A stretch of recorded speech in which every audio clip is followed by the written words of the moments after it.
আবার তিনি আরাধিত। আর সেই সমস্ত আধা রানীর অঙ্গ কাঞ্চি নিয়ে ভাব কাঞ্চি নিয়ে আমাদের গৌর সুন্দর জীবন মহাপ্রভু পরিবেশের মধ্যে অবতীর্ণ আজকে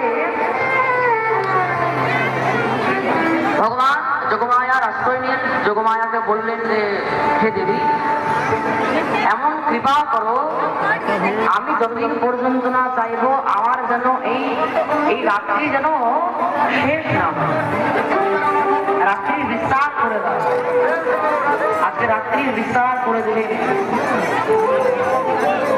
মনে রাখবে ভগবানের যে রাতের যে রাত্রি, সে রাত্রি কত রাত্রির সমান করে জানো? বলে এক কল্পের সমান। ব্রহ্মার এক রাত্রি মানে এক কল্প। 14 মন্ডল করে হচ্ছে ব্রহ্মার এক রাত্রি।